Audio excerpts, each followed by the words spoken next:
सभी छात्रों को नमस्कार। छात्रों, आप जानते हैं कि आज मैं सुमित्रानंदन पंत की अंतिम कविता ताज को आपके सामने प्रस्तुत करने वाला हूं कि ताज कविता में पंत जी ने क्या क्या बताया है। देखिए, यह कविता अक्टूबर 1936 ईस्वी को प्रकाशित हुई थी। तभी से यह कविता अपनी प्रगतिवादी चेतना को लेकर चर्चित रही थी। अब देखिए, सबसे पहले यह जो इनकी ताज कविता है, ताज कविता की पंक्तियों को हम पढ़ते हैं, फिर इसके बाद संदर्भ जानने का प्रयत्न, फिर प्रसंग, फिर व्याख्याओं को हम बताएंगे। तो देखिए, हाय मृत्यु का ऐसा अमर अपार्थिव पूजन, जब विषण निर्जीव पड़ा हो जग का जीवन, स्फटिक सौंध में हो श्रृंगार, श्रृंगार मरण का शोभन, नग्न क्षुधा तुर्वास विहीन रहे जीवन जन। मानव ऐसी भी विरक्ति क्या जीवन के प्रति, आत्मा का अपमान प्रेत और छाया से रति, प्रेम अर्चना यही करे हम मरण को वरण, स्थापित कर कंकाल भरे जीवन को प्रांगण, सबको दे हम रूप रंग आदर मानव का, मानव को हम कुत्सित चित्र बना दें शव का। यानी यहाँ पर पंत जी अपनी इस भावना को व्यक्त करते हुए बता रहे हैं कि मृत्यु का इतना अपार्थिव पूजन कैसे किया जा रहा है। सबसे पहले संदर्भ लिखेंगे तो आप जानते हैं कि प्रस्तुत पंक्तियाँ सुमित्रानंदन पंत कृत प्रसिद्ध छायावादी रचना ताज से ली गई हैं। अब ताज में छायावादी रचना तो है, लेकिन इसमें प्रगतिवादी चेतना कैसे है वो हम जानने का प्रयत्न करेंगे। देखिए, जब हम इनमें इन पंक्तियों को पढ़ा तो अभी तक हमने छायावाद में देखा था कि लघु मानव की प्रतिष्ठा थी, इतिवृत्तात्मकता, प्रकृति चित्रण, सौंदर्य विधान इत्यादि रचनाएं प्रकृति का मानवीकरण आदि बातें पाई जाती थी। लेकिन यहाँ क्या है, तुलनात्मक विवरण है कि कैसे ताज और लघु मानव में कैसे आपसी द्वंद्व व्यक्त है, उस बात को यहाँ व्यक्त किया जा रहा है। अतः इन पंक्तियों में पंत जी अपनी प्रगतिवादी भावना को अभिव्यक्ति प्रदान करते हुए कहते हैं। अब प्रगतिवादी चेतना क्या है? प्रगतिवादी चेतना मार्क्सवाद से प्रभावित है। किससे प्रभावित है?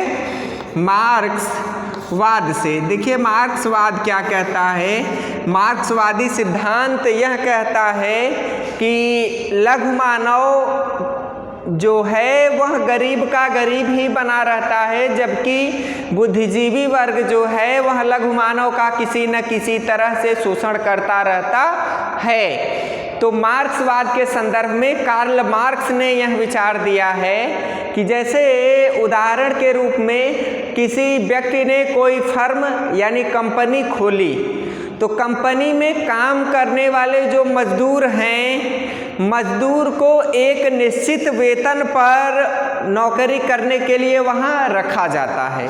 दूसरी तरफ जो मेहनत बिल्कुल भी नहीं करता है, मालिक वर्ग जिसने कंपनी खोली है, वह मजदूर वर्ग द्वारा बनाए गए माल को बेचकर 4 गुनी 6 गुनी कीमत प्राप्त करता है, और कीमत प्राप्त करने के बाद वह बड़ी बड़ी गाड़ियों में, बंगलों में रहता है। इस तरह की मार्क्सवादी चेतना होती है। यानी कार्ल मार्क्स ने यह भावना बताई है कि वह एक तरह से और बताता है कि यदि समाज में पूंजी का समान रूप से बंटवारा हो जाए तो शोषक और शोषित का भेद समाप्त हो जाएगा। यदि पूंजी जनता के कल्याण और सुख समृद्धि के लिए होती है तो उसका प्रयोग सभी गरीब और अमीर के बीच समान रूप से होना चाहिए। यानी जैसे गरीब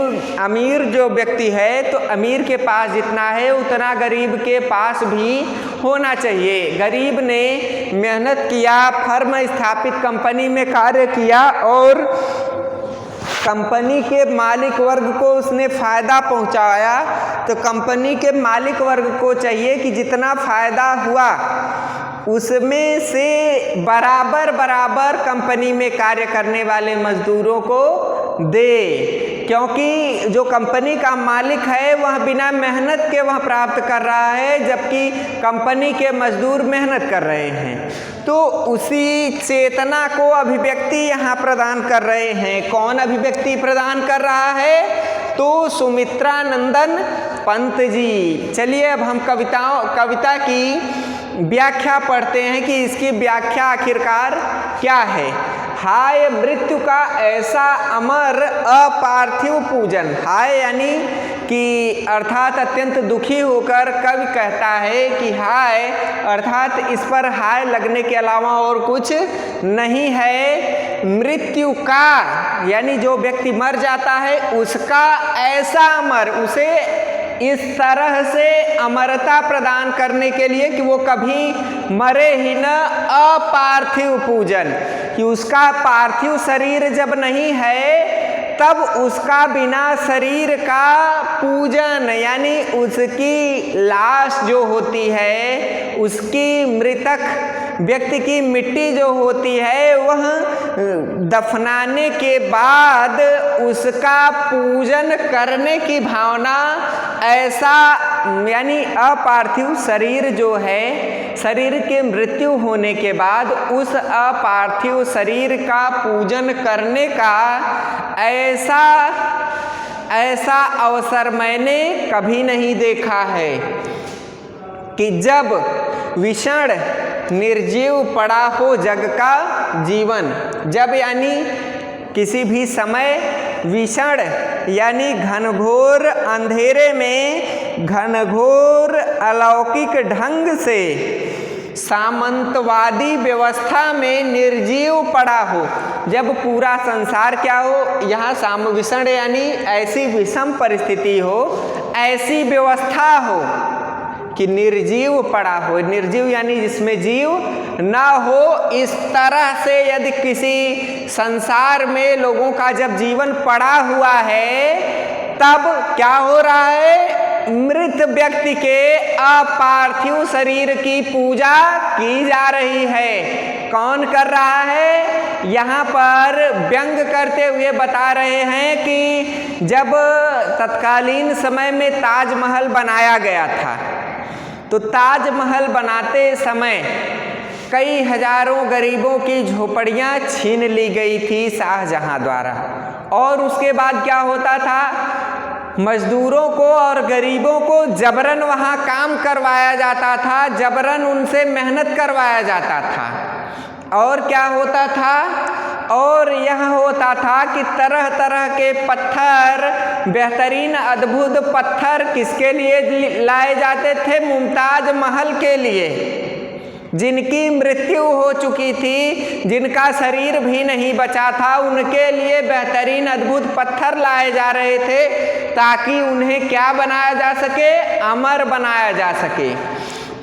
लेकिन जो भूखी नंगी जनता थी शाहजहां के समय में, उस जनता की ओर शाहजहां का ध्यान बिल्कुल न था। जो जीवित है उसको अमरता प्रदान करने की प्रवृत्ति शाहजहां में न थी, बल्कि किसमें थी? बल्कि जो मृत्यु को प्राप्त हो गया है उसको जीवित करने में वह अपनी मेहनत लगा रहे थे। जो जीवित है उसका आदर सत्कार इत्यादि नहीं कर रहे थे। आदर सत्कार किसका कर रहे थे? अपार्थिव यानी जिसकी मृत्यु हो चुकी है। यहाँ यह बता रहे हैं कि ऐसी विषम परिस्थिति में जब निर्जीव पड़ा हो, पूरे राज्य की प्रजा निर्जीव थी, उस समय शाहजहां एक मृत व्यक्ति की यानी मुमताज महल की स्मृति में बहुत बड़ा पूजन स्थल बनवा रहे थे। स्फटिक, और उसमें क्या था? स्फटिक के सौंध में हो श्रृंगार मरण का शोभन, यानी स्फटिक से, ताकि चारों तरफ उस स्फटिक की महक फैलती रहे।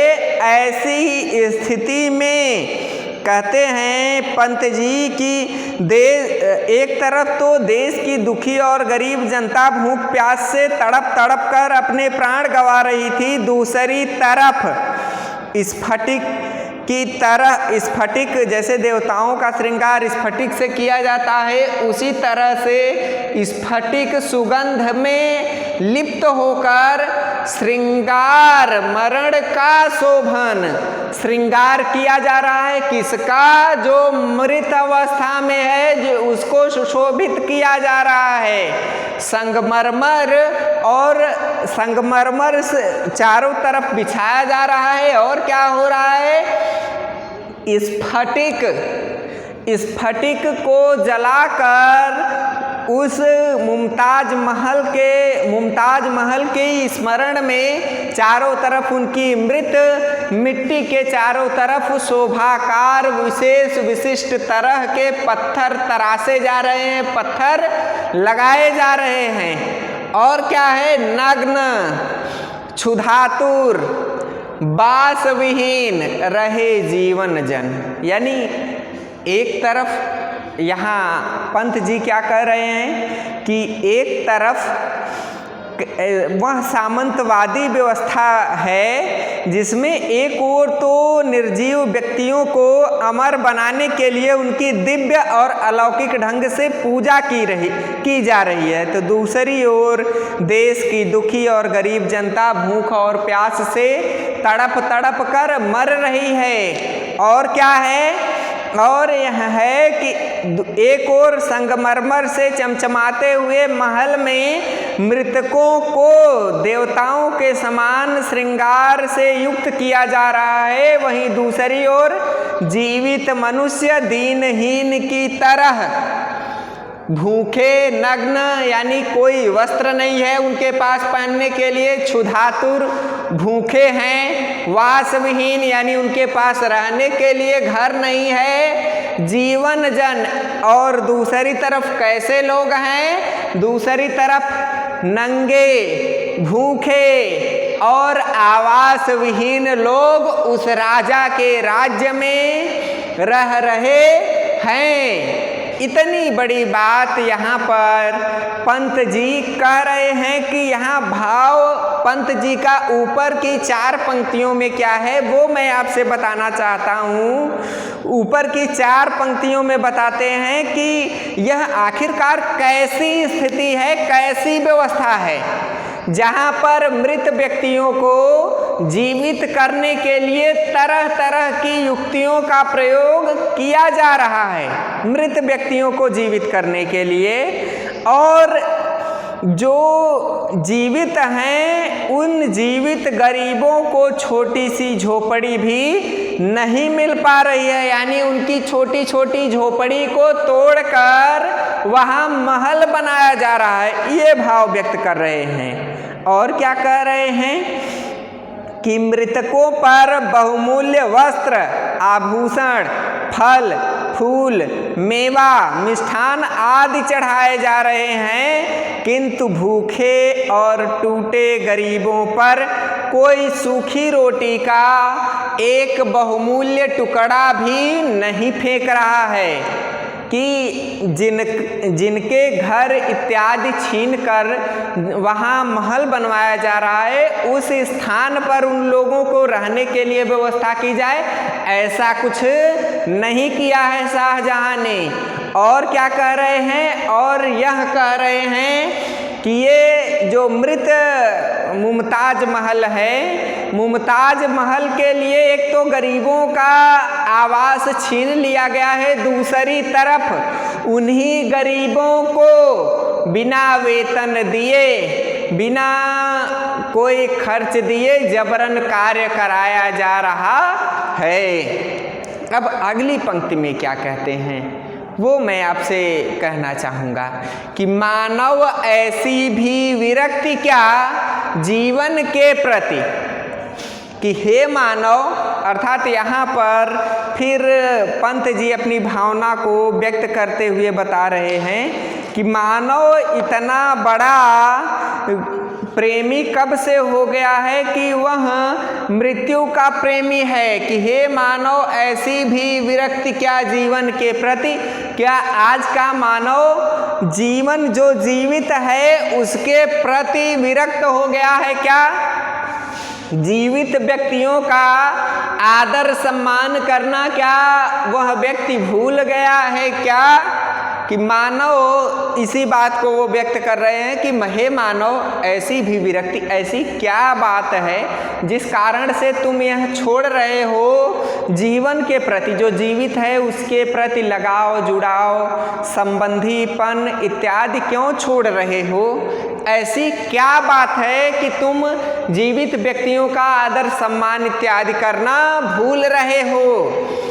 और क्या कहते हैं? आत्मा का अपमान, जो जीवित है उसकी आत्मा को ठेस पहुंचा रहे हो, उसका अपमान कर रहे हो। भले ही वह भूखा है, भले ही वह गरीब है, लेकिन उसकी आत्मा को ठेस पहुंचाकर उसका अपमान कर रहे हो। और मानव क्या कर रहे हो? प्रेत और छाया से रति।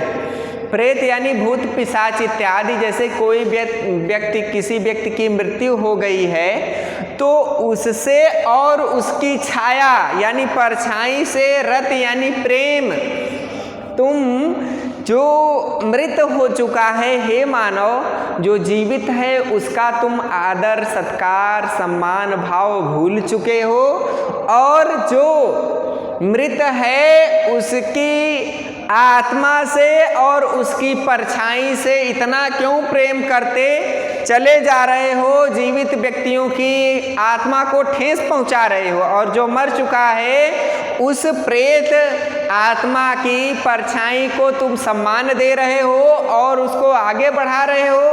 क्या यही तुम्हारा जीवन है? क्या यही जीवन की सार्थकता है कि जो जीवित हो उसका अपमान करो और जो मृत हो उसका सम्मान करो? ऐसी अवस्था क्या आन पड़ी है? आगे पंत जी कहते हैं, प्रेम अर्चना यही करे हम मरण को वरण। प्रेम अर्थात जो व्यक्ति का प्रेम है वह मृत व्यक्तियों के लिए इतनी तेजी से क्यों बढ़ता चला जा रहा है? क्यों बढ़ाते जा रहे हो? और करे हम मरण को वरण, कि क्या तुम मरण को, जो व्यक्ति मर जा रहा है उसी को अमरता प्रदान कर रहे हो? जो जीवित है उसे आदर सत्कार क्यों नहीं कर रहे हो? प्रेम अर्चना यही, क्या हे मानव तुम्हारी प्रेम अर्चना यानी क्या तुम्हारी प्रेम और पूजा और आराधना यही है कि जो मर जाए उसका आदर सत्कार करो और जो जीवित रहे उसको कुछ भी न दो, उसे उचित सम्मान, उचित पद प्रतिष्ठा इत्यादि न दो? तो क्या यह जो तुम्हारी जनता है वह मरण को ही वर्ण करे, अर्थात मरण को ही अपनाए, तब उसे उचित स्थान दोगे? फिर आगे कह रहे हैं पंत जी कि स्थापित कर कंकाल भरे जीवन का प्रांगण, कि तुम क्या यह चाहते हो कि स्थापित कर दो यानी संबंधित कर दो, स्थित कर दो किसको? कंकाल को एक निश्चित स्थान पर स्थापित करके जीवन का प्रांगण बना दोगे? क्या यह कह रहे हो कि पूरे संसार में कंकाल की ही प्रतिमा बना दी जाए और उसे जीवित व्यक्ति का स्थान दिया जाने लगे? क्या तुम यह चाहते हो? सबको दें हम रूप रंग, यानी हमारी क्या इतनी बदतर स्थिति आ गई है कि ईश्वर द्वारा बनाए गए शरीर की पूजा अर्चना न करके जब ईश्वर उनकी आत्मा छीन ले तो हम उन शवों को रूप रंग दें? आदर मानव का, कि जिसे भगवान ने बनाया है जिस शरीर को, उस शरीर का आदर सम्मान न करके हम जब वह शरीर मृत हो जाता है तो उसे हम रूप रंग दे करके मानव के समान उसका आदर और सत्कार करने लगे? क्या इतनी बड़ी विडंबना है कि जिसे ईश्वर ने बनाया उसका सम्मान न करके जब वह मर जाए व्यक्ति तो उसे मानव के समान रूप रंग महल बनवाकर उसे रहने के लिए दिया जाए और फिर उसका आदर सत्कार इत्यादि किया जाए? फिर आगे कह रहे हैं पंत जी कि मानव को हम कुत्सित चित्र बना दें सबका, कि मानव जो है उस मानव का इतना शोषण करें कि कुत्सित अर्थात तो वह अपने जीवन पर अत्यंत क्षुब्ध हो जाए और अपने जीवन से उसे कुढ़ हो जाए, वह घृणा करने लगे, चित्र बना दे शव का, कि मानव जो है उसे शव का चित्र बना के रखा जाए और जो शव है उसे मानव की तरह बना के रखा जाए। क्या यहाँ पर पंत जी जो मुगल कालीन विरासत ताजमहल जिसे 7वां अजूबा स्वीकार किया जाता है, उस 7वें अजूबे के लिए वे कहते हैं कि इतनी बड़ी विडंबना है शाहजहाँ की कि पहले तो ताजमहल बनवाने के लिए जो अगल बगल गरीब भूखे नंगे लोग थे उनके रहने का आवास स्थल था उसे तोड़ दिया गया। फिर उसके बाद क्या किया गया, उसके बाद उनसे जबरन कार्य करवाया गया, उन्हीं भूखे नंगे लोगों से जिनके पास आवास नहीं था उनसे कार्य करवाया गया और ताजमहल बनवाया गया। उस पर इन्हें विरक्ति हो जाती है, ये कहते हैं कि धिक्कार है, हाय लगेगी भूखे नंगे और गरीबों की। अब इस तरह के निरंकुश शासन, शाहजहाँ का जो शासन है किस तरह का निरंकुश शासन रहा होगा कि जो गरीब व्यक्ति है वह अत्यंत ही गरीब होता चला जा रहा है। इसके बाद पंत जी कह रहे हैं कि मानव को कुत्सित जो जीवित व्यक्ति है इस निरंकुश शासन में कैसा निरंकुश शासन रहा होगा कि जो जीवित व्यक्ति है उसे आदर सम्मान नहीं दिया गया, उसे काम खटाते खटाते शाहजहाँ ने एकदम कंकाल स्वरूप बना दिया। और जो कंकाल था यानी जो मुमताज महल की आत्मा थी, जो छाया थी, शरीर जो मृत अवस्था में था उसे घर बनाया जा रहा है। गरीबों का घर गिरा करके जो मृत है उसको घर बनवाया जा रहा है। तो वो जो अवस्था है इससे बड़ी शोषित अवस्था किसी की हो ही नहीं सकती। इतनी बड़ी बात पंत जी कह रहे हैं कि जो जीवित है उसको कोई आदर सम्मान नहीं, उसे कंकाल बनाया जा रहा है, और जो वास्तविक अवस्था में मृत हो चुका है, कंकाल हो चुका है, उसे जीवित व्यक्ति की तरह घर बनाया जा रहा है, निवास स्थान दिया जा रहा है, पूजा अर्चना की जा रही है। इतनी बड़ी व्यवस्था उसके लिए की जा रही है। अब इसके बाद जब व्याख्या हो जाती है तो छात्रों हम क्या लिखते हैं, हम काव्य सौंदर्य लिखते हैं। क्या लिखते हैं? काव्य सौंदर्य। तो देखिए सबसे पहली सुंदरता इन पंक्तियों में क्या है? सबसे पहली इन पंक्तियों की सुंदरता यह है कि इस पंक्ति में पंत जी ने सामंती व्यवस्था की विसंगतियों पर चित्रण किया है। किस पर? सामंती व्यवस्था की विसंगतियों का, कि सामंती व्यवस्था किस तरह से लोगों को हानि पहुंचाया करती थी। और दूसरी बात इन पंक्तियों की क्या बताते हैं, दूसरी विशेषता? तो और दूसरी विशेषता यह बताते हैं कि ऐसा अमर पार्थिव पूजन, ऐसा अमर अपार्थिव पूजन, केवल इतनी सी जो पंक्ति है, इतनी सी पंक्ति में पंत जी बताना चाहते हैं कि तत्कालीन समय में किस तरह से जो निर्जीव थे, निर्जीव को सजीव और सजीव को निर्जीव की अवस्था दी जा रही थी, कितनी शोषित अवस्था थी लोगों की। और अगली विशेषता क्या है? अगली विशेषता विरोधाभास। विरोधाभास अलंकार, जब देखिए विरोधाभास कहाँ है? स्फटिक सौंग में हो श्रृंगार, कि स्फटिक में श्रृंगार किया जाता है, मरण का शोभन। जो मृत व्यक्ति हो उसको कभी स्फटिक से उसका श्रृंगार इत्यादि करके उसे सुशोभित किया जा सकता है क्या?